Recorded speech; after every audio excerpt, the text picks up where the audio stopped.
Welcome to Slayer the Alchemist, and on today's episode, my 10 favorite Ritchie Blackmore era Deep Purple songs. Ritchie Blackmore was one of my favorite guitar players. His time in Deep Purple is my favorite era from that band, and I thought it would be fun to pick my 10 favorite Ritchie Blackmore era Deep Purple songs. Now, these aren't necessarily my favorite Ritchie Blackmore moments. Maybe I can make a separate video on that. These are just my 10 favorite songs from this Mark II lineup of the band. Now, I've got nothing from the first three records in the live concerto album, so I'm kind of not counting them. I'm really thinking starting with, and I'll run through them really quick here, In Rock, Fireball, Machine Head, Who Do We Think We Are, Burn, Stormbringer, Perfect Strangers, House of the Blue Light, Slaves and Masters, and The Battle Rages On. All right. Okay, so I put these in order. Number 10 for me is from House of the Blue Light, and it's the song Bad Attitude. I think it starts the album off really great. It's a pretty heavy song, pretty aggressive song with some attitude. You're going to see a theme on my list here that I like, the heavier stuff from this era of the band. The main riff is really good. I love Gillan's vocal delivery. You say you got a bad attitude. You know, the way he sings that is great. So that comes in at number 10 for me. Number 9, this is probably my least favorite from the Mark II lineup. Although I do really like the title track on here. I think the title track is really cool. The main riff is really heavy, kind of a metal, that single note riff that everybody is kind of doubling. The vocals are pretty cool in it, and it's got a pretty cool heavy vibe to it. So that comes in at number 9 for me, the title track, The Battle Rages On. Number 8 from Deep Purple, In Rock, Into the Fire. This is a really heavy record for 1970. This song in particular, that main riff is just absolutely killer. Love Blackmore's solo in it. Just the whole band is just really slamming on that one. So I picked Into the Fire for number 8.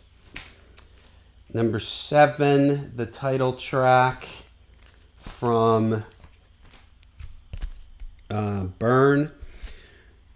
The main riff is one of the more recognizable riffs from this era of the band. I love the solo section where they go into like this kind of classical Bach type thing. It's very cool. Coverdale and Glenn Hughes sound fantastic on this. It's just a great high driving energy song. I love like the verse, those big drum fills in the verse when the chords are kind of hanging there and Ian Pace is going crazy on the drums. So yeah, great song, great album opener.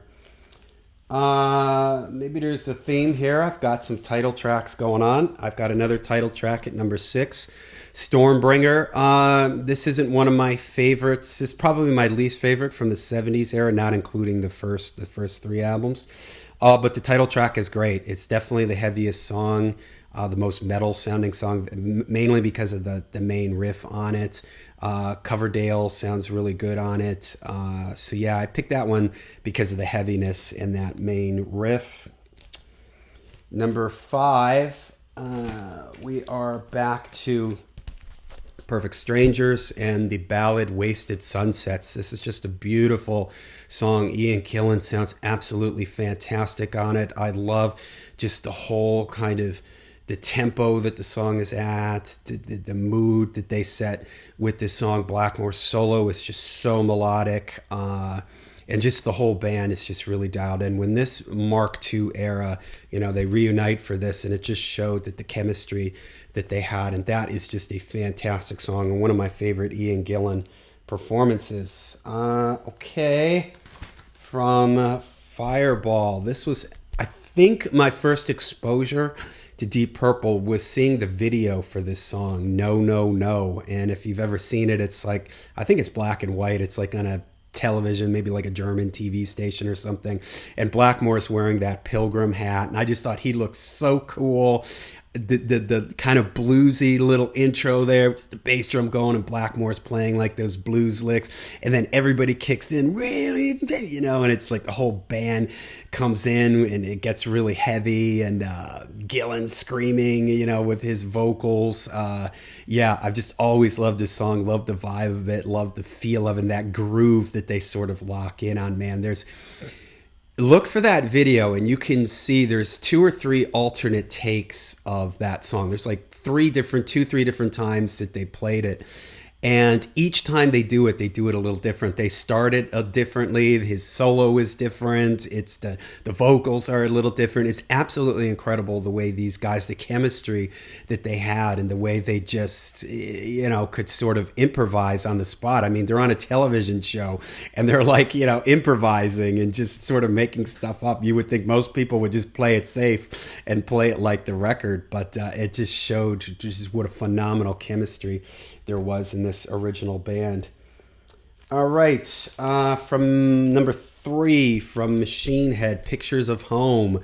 This is a heavy one. It's got a very metal vibe to it. The rhythm is kind of classic, kind of metal type of chugging rhythm. The lyrics are super cool. Sending me pictures of home.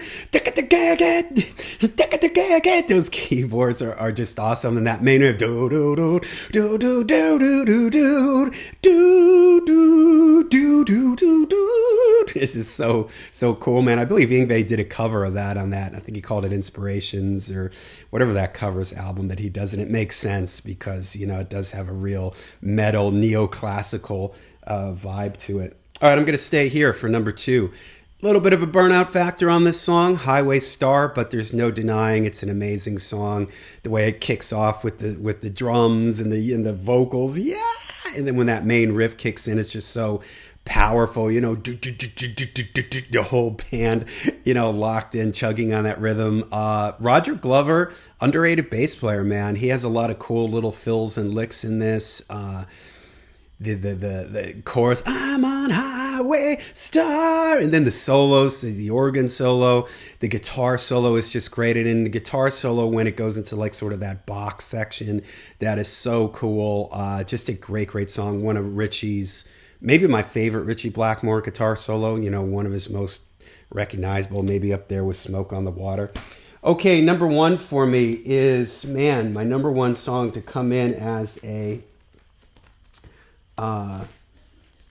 reunion album, the title track, Perfect Strangers. I mean, this to me is just like the perfect song. The way it begins, do you remember those drums? You know, Ian Pace just laying down a simple drum thing, and Gillan, remember my name, you know, we must remain perfect stranger. That chorus is fantastic.